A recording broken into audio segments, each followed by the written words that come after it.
یہ بھائیوں most detail حدیث ہے عذاب قبر کے حوالے سے. میں اسے ورڈ بائی ورڈ پڑھوں گا اوریجنل کتاب سے.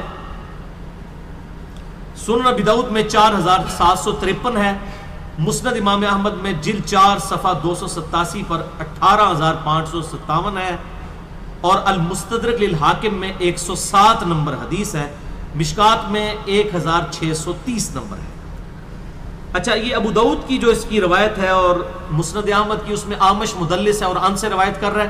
لیکن جو المستدرک للحاکم کی روایت ہے اس میں امام آمش نے اپنی سماع کی تصریح کی ہے اور انہوں نے کہا کہ میں نے حدیث سنی ہے. ان سے روایت نہیں کی بلکہ انہوں نے حدثنا سے کی ہے. المستدرک للحاکم 107 نمبر حدیث میں وہ پڑھنے لگا ہوں ورڈ بائی ورڈ تاکہ اس کا سوز و گداز جو ہے وہ قائم رہے. برا بن عازب رضی اللہ تعالیٰ عنہ بیان کرتے ہیں کہ ہم رسول اللہ صلی اللہ علیہ وسلم کی مائیت میں ایک انصاری شخص کے جنازے میں شریک ہوئے. ہم قبر تک پہنچ گئے. ابھی اس کی لحد تیار نہیں ہوئی تھی کہ رسول اللہ صلی اللہ علیہ وسلم ہمارے پاس بیٹھ گئے. ہم بھی آپ صلی اللہ علیہ وسلم کے گرد بیٹھ گئے اس حال میں گویا ہمارے سروں پر پرندے ہیں. یعنی فل اٹینٹو ہو کر آپ صلی اللہ علیہ وسلم کے ساتھ ہم بیٹھ گئے. آپ کے مبارک ہاتھوں میں ایک لکڑی تھی جس سے آپ زمین کورید رہے تھے. آپ صلی اللہ علیہ وسلم نے سر مبارک اوپر اٹھایا اور فرمایا عذاب قبر سے اللہ کی پناہ طلب کیا کرو. آپ نے 3 بار یہ بات ارشاد فرمائی. پھر آپ صلی اللہ علیہ وسلم نے ارشاد فرمایا بندہ مومن جب دنیا سے رابطہ توڑ کر آخرت کی طرف متوجہ ہوتا ہے یعنی جب اس کی موت کا وقت آتا ہے تو سورج کی طرح چمکتے دمکتے سفید چہروں والے فرشتے جنتی خوشبودار جنتی کفن لے کر اس کے پاس آتے ہیں حتیٰ کہ وہ حد نظر تک اس کے سامنے بیٹھ جاتے ہیں. پھر ملک الموت تشریف لاتے ہیں حتیٰ کہ وہ اس کے سر کے پاس بیٹھ جاتے ہیں. اچھا قرآن میں بھی ملک الموت کا نام آیا ہے سورہ سجدہ کے اندر, احادیث کے اندر بھی. البتہ تورات میں اس کا نام اسرائیل بھی آیا ہے اور ہمارے اہل سنت کے جو اولین مفسرین ہیں امام طبری رحمہ اللہ المتوفی 310 ہجری انہوں نے بھی یہ ورڈ استعمال کیا ہے. لہٰذا موت کے فرشتے کو اسرائیل کہنا بھی جائز ہے ہمارے سلف کے ہاں, کیونکہ آج کل بعض لوگ کہتے ہیں اسرائیل نہیں ملک الموت ہی کہنا چاہیے. اسرائیل کا لفظ بھی ثابت ہے. پھر ملک الموت تشریف لاتے ہیں حتیٰ کہ وہ اس کے سر کے پاس بیٹھ کر کہتے ہیں پاکیزہ روح اللہ کی مغفرت اور اس کی رضامندی کی طرف چل. وہ روح ایسے نکلتی ہے جیسے مشکیزے سے پانی کا قطرہ, بالکل غیر محسوس طریقے سے اس کی روح نکال لی جاتی ہے.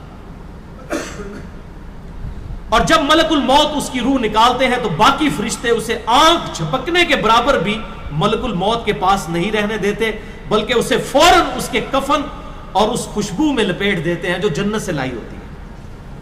پھر اس کی روح کو لے کر بلند ہوتے ہیں اور فرشتوں کی جس جماعت کے پاس سے وہ گزرتے ہیں تو فرشتے پوچھتے ہیں کہ یہ کیسی خوشبو ہے, تو وہ اس کے دنیا کے ناموں میں سے بہترین نام لے کر بتاتے ہیں کہ یہ فلاں بن فلاں کی روح ہے.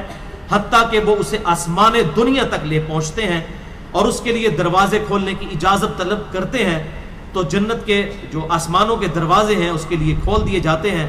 پھر ہر آسمان کے مقرب فرشتے اگلے آسمان تک اسے پروٹوکول دیتے ہوئے اس روح کے ساتھ جاتے ہیں حتیٰ کہ اسے 7ویں آسمان تک پہنچا دیا جاتا ہے.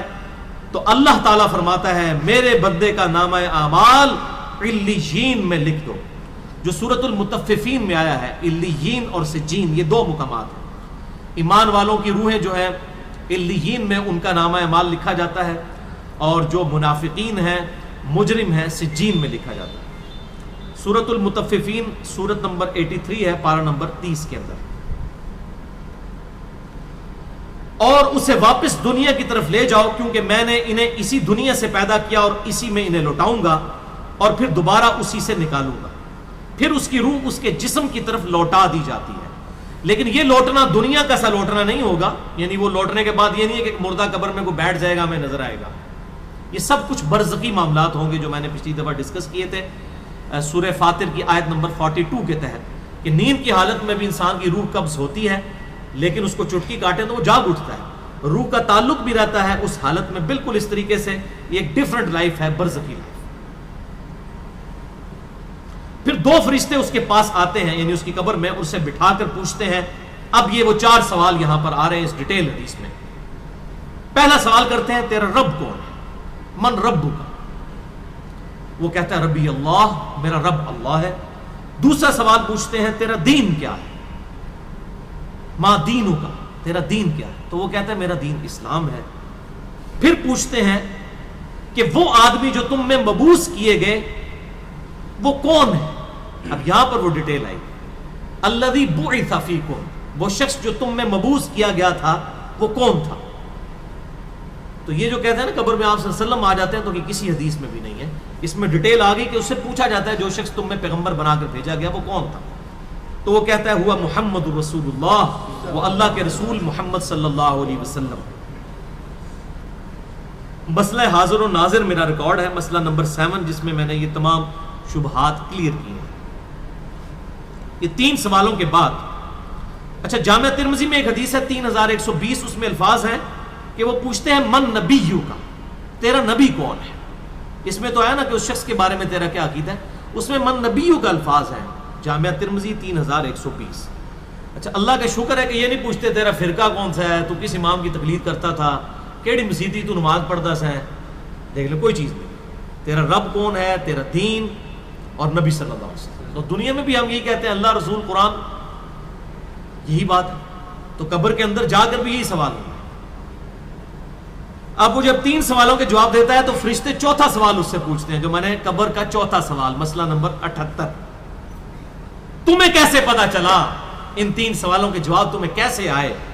وہ کہتا ہے میں نے اللہ کی کتاب پڑھی تھی، میں اس کتاب پر ایمان لایا اور میں نے اس کے حق ہونے کی تصدیق کی. اللہ کی کتاب پڑھی ہوگی تو تصدیق کرے گا نا. اگر سنا کے سنی ہوگا تو کیا تصدیق کرے گا؟ ہاں پڑھا کے سنی ہوگا تو تصدیق کر دے گا. پھر آسمان سے آواز آتی ہے میرے بندے نے سچ کہا، اس کے لیے جنتی بچھونا بچھا دو، اسے جنتی لباس پہنا دو اور اس کے لیے جنت کی طرف دروازہ کھول دو. قبر کے اندر ہی جنت کی طرف دروازہ کھول دو.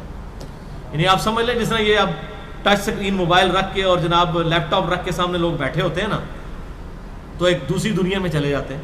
تو جنت کا فزیکلی دروازہ کھول دیا جائے گا، اس کو جنت کی ہوائیں بھی، خوشبو بھی آئے گی اور انتظار وہ کرے گا. وہاں اسے ہوا کے جھونکے اور خوشبو بھی آتی ہوگی اور حد نظر تک اس کی قبر کو کشادہ کر دیا جائے گا. خوبصورت چہرے، خوبصورت لباس اور بہترین خوشبو والا ایک شخص اس کے پاس قبر میں آئے گا اور کہے گا اس چیز سے خوش ہو جا جو چیز تجھے خوش کر دے، یہ وہ دن ہے جس کا تجھ سے وعدہ کیا جاتا تھا. وہ شخص پوچھے گا کہ اے شخص تو کون ہے، تیرا چہرہ بھلائی لانے والا چہرہ ہے. وہ جواب دے گا میں تیرا عمل صالح ہوں. یعنی نیک عمال ایک خوبصورت انسان کی شکل میں اس کی قبر میں آ جائے گا. تو پھر وہ شخص کہے گا اے اللہ، اے میرے رب، جلدی کر، فوراً قیامت قائم فرما دے حتیٰ کہ میں اپنے اہل و عیال کی طرف چلا جاؤں. یعنی مومن کہے گا اللہ جلدی جلدی قیامت آئے، مجھے تو اینڈ رزلٹ نظر آ رہا ہے، مجھ سے انتظار نہیں ہوتا، فوراً قیامت آ جائے. ابھی سائملٹینیس کنٹراسٹ آنے والا ہے اس کا. جب کافر اور مجرم شخص دنیا سے جاتا ہے تو آپ صلی اللہ علیہ وسلم نے فرمایا سیاہ چہروں والے فرشتے بالوں سے بنا ہوا ایک کمبل لے کر آسمان سے نازل ہوتے ہیں اور حد نظر فاصلے تک اس کے سامنے بیٹھ جاتے ہیں. پھر ملک الموت، موت کا فرشتہ آتا ہے حتیٰ کہ اس کے سر کے پاس بیٹھ جاتا ہے اور کہتا ہے خبیث روح اللہ کی ناراضگی کی طرف چل. وہ روح اس کے جسم میں پھیل جاتی ہے تو وہ ملک الموت اس طرح اسے کھینچتا ہے جیسے لوہے کی سلاخ کو گیلے اون میں سے کھینچا جاتا ہے، چھس کر کے. گرم سلاخ جو ہے وہ اونی کپڑے کے اندر، گیلے کے اندر ڈال کے یوں کھینچی جائے نا تو اس طرح اس کے پورے جسم سے اس کی روح نکالی جاتی ہے. بولے اعوذ باللہ تعالی. پھر ملک الموت سے باقی فرشتے اس کی روح کو لے کر پلک جھپکنے کے برابر بھی وہاں نہیں رہنے دیتے حتیٰ کہ وہ اسے بالوں سے بنے ہوئے کمبل میں لپیٹ لیتے ہیں اور اس سے زمین کے مردار سے نکلنے والی انتہائی بری بدبو نکلتی ہے. وہ اسے لے کر اوپر چڑھتے ہیں تو وہ فرشتوں کی جس جماعت کے پاس سے گزرتے ہیں تو فرشتوں کی جماعتیں کہتی ہیں کیسی خبیث روح ہے. وہ کہتے ہیں یہ فلاں بن فلاں کی روح ہے اور وہ اس کی دنیا کا انتہائی کبھی نام لے کر بتاتے ہیں حتیٰ کہ اسے آسمانی دنیا تک لے جایا جاتا ہے. اس کے لیے دروازے کھولنے کے لیے درخواست کی جاتی ہے تو آسمان کے دروازے اس کے لیے نہیں کھولے جاتے. پھر رسول اللہ صلی اللہ علیہ وسلم نے سورۃ الاعراف کی آیت پڑھی کہ ان کے لیے آسمانوں کے دروازے نہیں کھولے جائیں گے, وہ جنت میں داخل بھی نہیں ہوں گے حتیٰ کہ اونٹ سوئی کے سوراخ سے گزر جائیں. یہ سورۃ الاعراف کی آیت آپ صلی اللہ علیہ وسلم نے پڑھی. پھر آپ صلی اللہ علیہ وسلم نے فرمایا کہ اللہ تعالیٰ فرماتا ہے اس کی کتاب کو سب سے نچلی زمین میں سجین میں لکھ دو, پھر اس کی روح کو شدت کے ساتھ پٹ کھا جاتا ہے. پھر آپ صلی اللہ علیہ وسلم نے یہ آیت تلاوت فرمائی سورہ الحج کی, جو شخص اللہ کے ساتھ شرک کرتا ہے گویا وہ آسمان سے گر پڑا تو اب پرندے اسے اچک کر لے جائیں یا کسی دور جگہ پر پھینک دیں. پھر اس کی روح اس کے جسم میں لوٹا دی جاتی ہے اور 2 فرشتے اس کے پاس آ کر اس سے پوچھتے ہیں تیرا رب کون ہے. اب اس سے بھی سوال ہوتا ہے. وہ حیرت زدہ ہو کر کہتا ہے ہائے افسوس ہائے افسوس, میں نہیں جانتا میں نہیں جانتا. پھر پوچھتے ہیں تیرا دین کیا ہے, وہ پھر حیرت زدہ ہو کر کہتا ہے ہائے افسوس میں نہیں جانتا میں نہیں جانتا. پھر اس سے پوچھتے ہیں کہ جو شخص تم میں مبعوث کیے گئے وہ کون تھے, تو وہ کہتا ہے ہائے افسوس میں نہیں جانتا میں نہیں جانتا. پھر آسمان سے آواز آتی ہے اس نے جھوٹ بولا, اس کے لیے جہنم کا بچھونا بچھا دو. اور بخاری میں الفاظ ہیں 1374. اس کے جواب میں فرشتے پھر اس سے چوتھا سوال کیا کرتے ہیں, لا دریتا ولا تلیتا, اور تو نے خود پڑھ کر سمجھنے کی کوشش کیوں نہیں کی, یا جو لوگ سمجھے ہوئے لوگ تھے کتاب و سنت کے منہج پر چلنے والے لوگ تھے ان کے ساتھ تو کیوں نہیں چلا. اللہ تعالیٰ فرماتا ہے اس کے لیے جہنمی بچھونا بچھا دو, جہنم کی طرف ایک دروازہ کھول دو, وہاں سے گرمی اور گرم ہوا اس کی قبر میں آتی رہے گی. اس کی قبر کو اس قدر تنگ کر دیا جائے گا کہ اس کی پسلیاں ایک دوسرے کے اندر داخل ہو جائیں گی, اور ایک قبیح چہرے والا شخص قبیح لباس میں انتہائی بدبودار حالت میں اس کے پاس آئے گا اور اسے کہے گا تمہیں ایسی چیزوں کی بشارت ہو جو تمہیں غمزدہ کر دیں, یہ تیرا وہ دن ہے جس کا تجھ سے وعدہ تھا. وہ پوچھے گا تو کون ہے, تیرے چہرے سے تو خیر کی توقع نظر نہیں آتی. وہ جواب دے گا میں تیرا خبیث عمل ہوں جو تو دنیا میں کیا کرتا تھا. بات عمل کے ساتھ ہی ہے, صرف کلمہ پڑھنا کافی نہیں ہے, عمل. پھر وہ کہتا ہے میرے رب قیامت قائم نہ کرنا, اے میرے رب قیامت قائم نہ کرنا. مومن کیا کہتا ہے قیامت قائم کر رہے اللہ.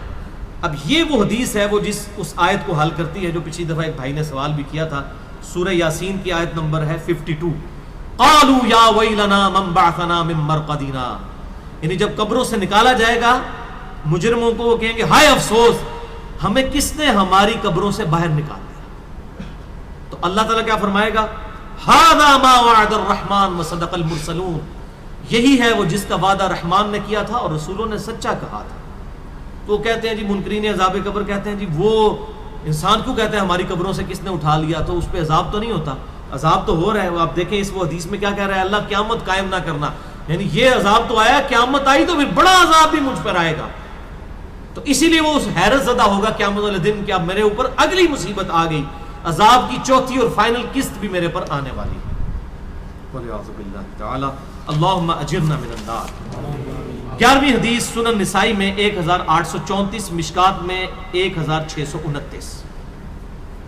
ابو ہریرہ رضی اللہ تعالیٰ عنہ کہتے ہیں آپ صلی اللہ علیہ وسلم نے فرمایا جب مؤمن شخص کی موت کا وقت آتا ہے تو رحمت کے فرشتے سفید ریشم لے کر آتے ہیں اور کہتے ہیں راضی ہونے والی پسندیدہ روح نکل, اللہ کی راحت اور رزق کی طرف چل, رب تجھ پر ناراض نہیں.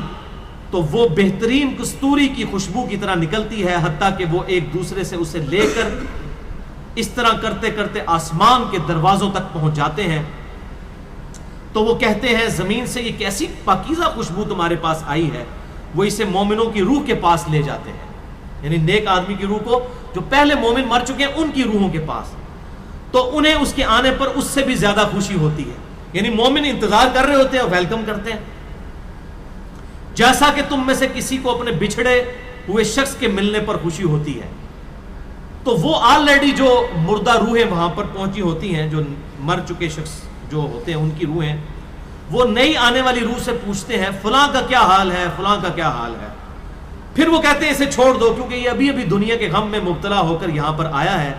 تو مرنے والا شخص کہتا ہے کہ تم جس شخص کے بارے میں مجھ سے پوچھ رہے ہو وہ تو فوت ہو چکا ہے, کیا تمہارے پاس نہیں آیا؟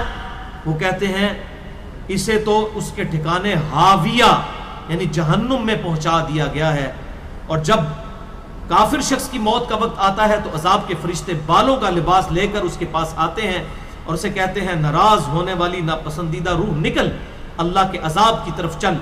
وہ مردار کی انتہائی بدبو کی صورت میں نکلتی ہے، حتیٰ کہ وہ اسے زمین کے دروازے کے پاس لے آتے ہیں تو وہ کہتے ہیں یہ کتنی بدبودار ہے، حتیٰ کہ اسے کافروں کی روح کے پاس ملا دیا جاتا ہے۔ اب دیکھیں کہ وہ مومن پوچھ رہے ہوتے ہیں، اب میں اس کو ٹرانسلیٹ کر رہا ہوں، برا نہیں منانا۔ وہ مومن کہتے ہیں کہ فلاں شخص کا کیا حال ہے، فلاں بزرگ، فلاں مولوی صاحب، فلاں حضرت صاحب کدھر ہے؟ وہ کہتے ہیں وہ تو جناب کدوں نہ مار بیٹھے تو آڈے کول نہیں پہنچے، اور پھر فرشتے کہتے ہیں جناب ایتھے نہیں آئے جو دوزخ ہی تھے، یہ دیکھ لیں۔ یعنی وہ اسی لیے پوچھ رہے ہوتے ہیں کہ تو چل ہم تک پہنچ گیا، فلاں بھی ایک دنیا میں بڑا کوئی مشہور نیک آدمی تھا، وہ کدھر گیا؟ تبھی تو وہ ایکسپیکٹ کر رہے ہوتے ہیں نا اس کو کہ اس کو بھی یہاں پہ آنا چاہیے، تو ان کو بتایا جاتا ہے کہ بھئی وہ یہاں پر نہیں، وہ کہیں اور پر ہے۔ بولے اعوذ باللہ۔ 12ویں حدیث جامعہ ترمذی میں 1071 نمبر اور مشکات میں 130 نمبر ہے۔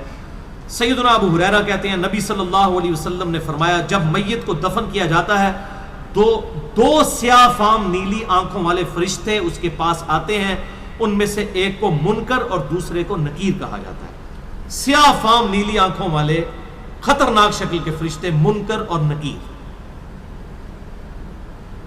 پس وہ کہتے ہیں تم اس شخص کے بارے میں کیا کہا کرتے تھے، یعنی نبی صلی اللہ علیہ وسلم کے بارے میں سوال ہوتا ہے تو وہ کہتا ہے وہ اللہ کے بندے اور اس کے رسول ہیں، میں گواہی دیتا ہوں کہ اللہ کے سوا کوئی معبود نہیں اور محمد صلی اللہ علیہ وسلم اس کے بندے اور رسول ہیں۔ وہ دونوں فرشتے کہتے ہیں ہمیں پتا تھا تم یہی جواب دو گے۔ پھر اس کی قبر کو لمبائی اور چوڑائی میں 70 ہاتھ کشادہ کر دیا جاتا ہے۔ یہ 70 کہتے ہیں کثرت، حد نظر تک کشادہ کر دیا جاتا ہے۔ پھر اس کے لیے اس میں روشنی کر دی جاتی ہے، پھر اسے کہا جاتا ہے سو جا۔ وہ کہتا ہے میں اپنے گھر والوں کے پاس واپس جانا چاہتا ہوں تاکہ انہیں بتاؤں کہ میں کامیاب ہو گیا ہوں، لیکن وہ کہتے ہیں کہ تو دلہن کی طرح سو جا جسے اس کے گھر کا عزیز ترین فرد ہی آ کر بیدار کرتا ہے، حتیٰ کہ اللہ تعالیٰ اسے اس کی خوابگاہ سے قیامت والے دن بیدار کرے گا۔ یعنی اسے لٹا دیا جائے گا، پھر اس پہ وہ کیفیت وہ جنت والی تاری رہے گی، پھر الٹیمیٹلی اللہ تعالیٰ اسے دوبارہ سے زندہ کرے گا۔ اور اگر وہ منافق ہوا تو وہ کہے گا میں نے لوگوں کو ایک بات کہتے ہوئے سنا تو میں بھی ویسے ہی کہا کرتا تھا، یعنی مجھے نہیں پتا، اللہ کی وہ گواہی نہیں دے سکے گا، رسول اللہ صلی اللہ علیہ وسلم کا اقرار نہیں کر سکے گا، میں کچھ نہیں جانتا۔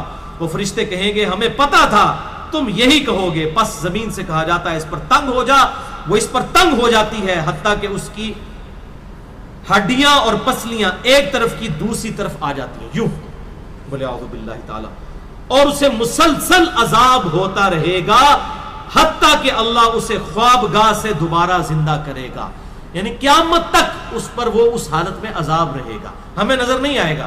جیسے سویا ہوا شخص ایک ڈراؤنا خواب دیکھتا ہے وہ تکلیف محسوس کرتا ہے، پاس کھڑا شخص نہیں محسوس کر سکتا۔